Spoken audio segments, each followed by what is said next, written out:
Pessoal, boa tarde. Pessoal, boa tarde. Boa tarde. Pessoal, boa tarde. Boa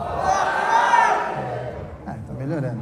Bom, como o Carlos falou, meu nome é Júnior, eu venho lá do Grupo Espírita Apóstolo Mateus e Grupo Espírita Os Inconfidentes, Zona Leste de São Paulo.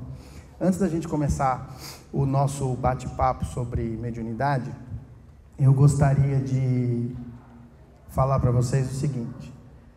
Eu estou aqui com os meus livros, divulgando o meu trabalho sobre toda a história do Edgar Armond. Então, eu olhando vocês hoje aqui, eu tive uma ideia, né? Sabe esses pombos que estão lá em cima?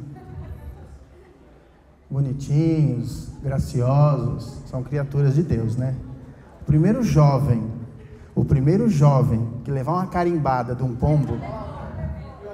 Não, a partir de agora. O primeiro jovem que levar uma carimbada de um pombo vai ganhar um livro meu, tá bom? Mas tem que ser na cabeça. Então assim, o primeiro que levar uma carimbada, levanta a mão e grita: sou eu! Pode passar aqui e pegar um livro, tá bom? Pra gente falar um pouquinho sobre mediunidade, eu gostaria de perguntar a vocês: quem aqui fez escola de aprendizes do Evangelho? Nossa, só tem velho nessa mocidade, né? Quem que fez escola, fez curso de médiuns? Puxa. Desses que fizeram curso de médiuns, quem trabalha com mediunidade?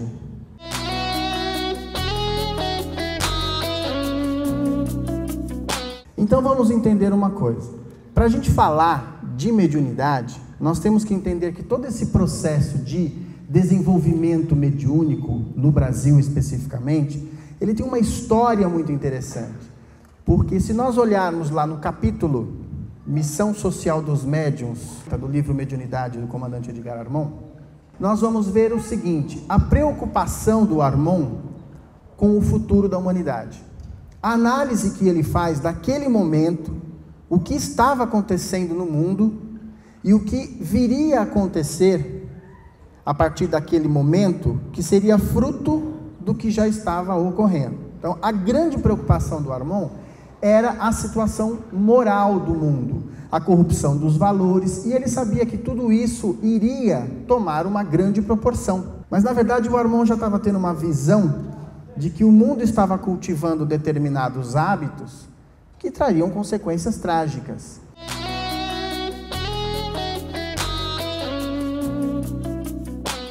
E dentro desse contexto da mediunidade, nós precisamos entender o seguinte: existem dois aspectos importantes nesse processo de mudança. O que o homem precisa para que ocorram as mudanças? Ou seja, a mudança desse estado mórbido, doentio que a humanidade se encontra, para que ela possa entrar num hábito saudável, ela possa entrar num outro tipo de vida. Então ele viu que existem dois aspectos interessantes.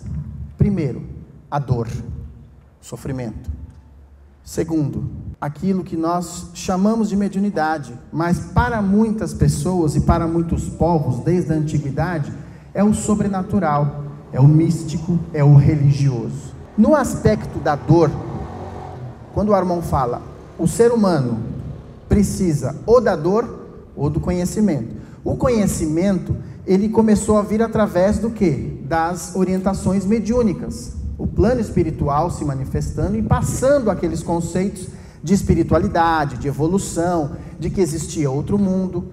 Então ele percebeu o seguinte: se nós deixarmos para que a dor tome conta da nossa vida, a dor vai causar muito sofrimento e vai consumir muito das nossas energias e vai exigir muito do plano espiritual para nos auxiliar. Então é assim, a dor, como instrumento de despertar, ela nos consome muito tempo, porque há uma frase dentro da doutrina espírita que ela não é tão verdadeira assim, que diz o seguinte: a pessoa procura a religião, procura o centro espírita, ou pelo amor, ou pela dor. Mesmo algumas pessoas passando por muita dor, por muito sofrimento, elas ficam resistentes à dor, e elas arrastam vidas, elas arrastam encarnações e encarnações, passando por aquele sofrimento, repetindo as mesmas lições e não mudam. E não mudam. Uma das provas disso é a questão do livro Exilados da Capela, do Armon, que retrata a história de seres que vieram de outros orbes, que vieram do sistema de Capela. Capela não é um planeta, né? Esses espíritos degradados, esses espíritos que vieram nessa condição, é porque a dor já tinha consumido tanto e não existia uma maneira deles mudarem. Então eles foram retirados, que com toda certeza é o que passa a acontecer com o nosso planeta. Nós teremos os exilados da Terra para um outro planeta. Então o que acontece?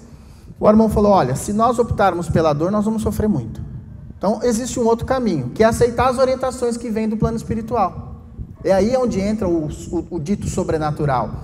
É aí onde entra a questão da mediunidade como instrumento de redenção. E nós tivemos muitos exemplos pela a nossa história, a história da humanidade.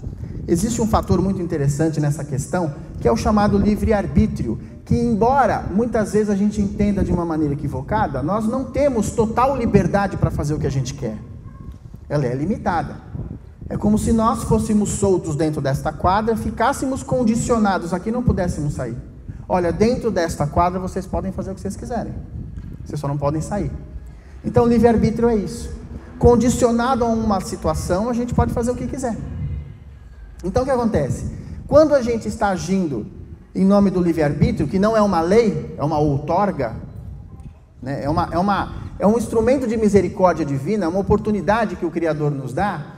Quando a gente age dentro do nosso livre-arbítrio, nós temos a liberdade de agir.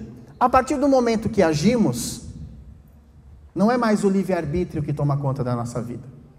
Seria o quê? Você tem uma reação. Ou seja, a partir do momento que eu exerci o meu livre-arbítrio e cometi uma ação, e entrei num processo, agora daqui para frente é a reação de tudo aquilo. Aí eu entro na lei de causa e efeito, que não me pede espaço, ela entra.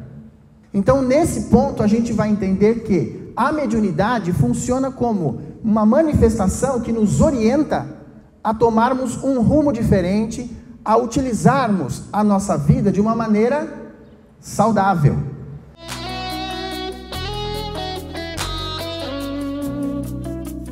Dentro desse processo, nós vamos entender que, antigamente, os médiuns, quando apareciam, e na maioria das vezes eram jovens, quando os jovens já despertavam essa sensibilidade para o sobrenatural, para uma paranormalidade, acontecia o quê? Eles eram segregados da sociedade e eram internados em templos iniciáticos. E aí o desenvolvimento da mediunidade era tranquilo, por quê? Porque eles não viviam as dificuldades do mundo, eles estavam isolados. Isso aconteceu com as vestais de Roma, com as sibilas da Grécia, com os profetas da Judéia. Eles eram segregados da sociedade, eram condicionados em templos, em escolas de iniciação, e ali eles desenvolviam tranquilamente sua mediunidade. Ou seja, quando já estavam maduros para isso, começavam a orientar os povos. É óbvio que isso não iria resolver o problema da humanidade. O processo deveria ser muito mais dinâmico. E é a hora que chega o Kardec.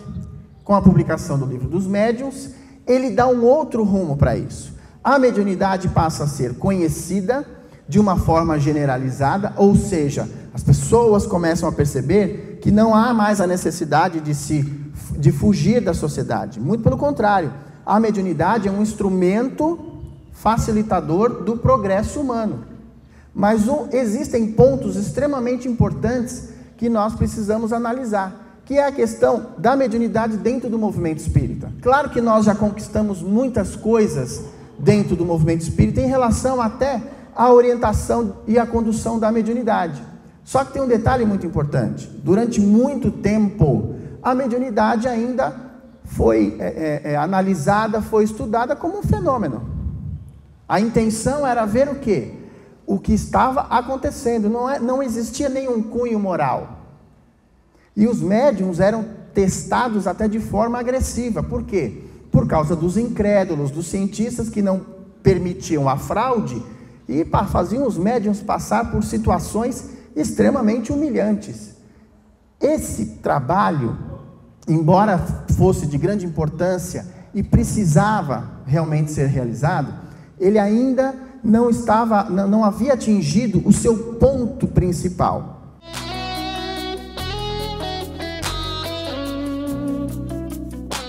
E nós devemos isso a um maior médium que já existiu nesse planeta, neste último século, Francisco Cândido Xavier. Foi o Chico que popularizou a mediunidade, foi o Chico que popularizou a doutrina espírita no Brasil e espalhou pelo mundo. Só que existem algumas coisas que precisam também ser analisadas. Primeiro, médiuns como o Chico Xavier, provavelmente, sabe quando nós vamos ver outro? Daqui 1000 anos. Daqui 1000 anos. Um médium com uma capacidade daquela de ter realizado todo o trabalho que ele realizou, de ter abandonado praticamente a sua vida e se dedicar a uma causa, e com aquela qualidade de trabalho, nós não vamos encontrar tão cedo.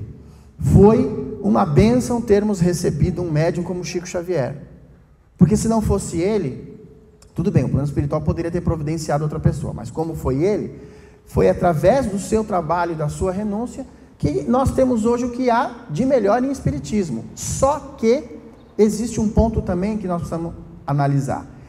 Embora o Chico tenha popularizado, as pessoas não sabiam fazer muita coisa.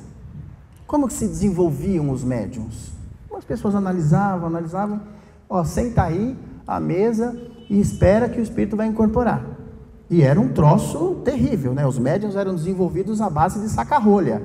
Tinha que sair, é de estampa e acabou. E isso era um método grosseiro.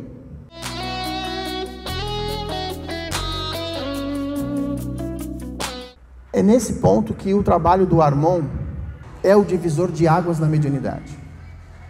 O momento em que o Armon chega na doutrina espírita e ele começa a organizar isso e coloca a mediunidade não como uma demonstração de fenômeno, os médiuns não como seres especiais e privilegiados, mas a mediunidade como instrumento de redenção humana.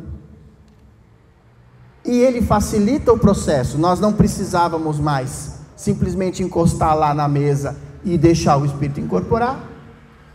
Quem fez curso de médiuns aqui sabe do que eu estou falando, todo o processo das fases, que são extremamente importantes, e estabelece uma coisa que até então não era divulgada, a questão da divisão da mediunidade de prova e da mediunidade natural. Os médiuns de prova são aqueles que vêm com o mediunato, com a missão de trabalhar com a mediunidade, porque são espíritos que falharam em situações passadas. E o trabalho dele é na área, é um trabalho social, porque ele vai se dedicar ao quê? A uma causa, e entender que os médiuns não eram seres privilegiados, porque os médiuns eram tratados como seres privilegiados. Até o Chico, de certa forma, era tratado como se fosse um semideus. Se o Chico, com essa explosão de mediunidade, tivesse reencarnado na Índia, ele seria considerado um avatar. Se os budistas tivessem pesquisado o Chico, ele seria considerado a reencarnação de um Buda, pelo potencial mediúnico e pelo grau de moralização que ele tinha. Então o que acontece? É a partir desse trabalho do Armon que a gente vai ver o compromisso da mediunidade na ação do bem. Então o que acontece? O Armon explicou para nós o seguinte: o primeiro beneficiado da mediunidade não são aquelas pessoas que estão ao redor do médium, não são aquelas pessoas que estão vivendo com o médium, não são aquelas pessoas que estão sendo orientadas pelo médium. O primeiro beneficiado na mediunidade é o próprio médium, porque as mensagens vão passar primeiro por ele. O instrumento é ele, então é ele que deve se beneficiar em primeiro lugar. Mas o fato dele se beneficiar não significa que ele seja privilegiado. Há uma passagem muito curiosa na vida do Divaldo Franco, em que, eu não sei se vocês conhecem, ele estava passando por muitos problemas, numa época aí, muita dificuldade, muito sofrimento, e psicografando mensagem para um monte de gente, consolando. E aí a mentora dele, a Joana de Ângeles, apareceu e ele disse assim: muito bem a senhora, hein? Eu aqui me lascando todo, me ferrando todo,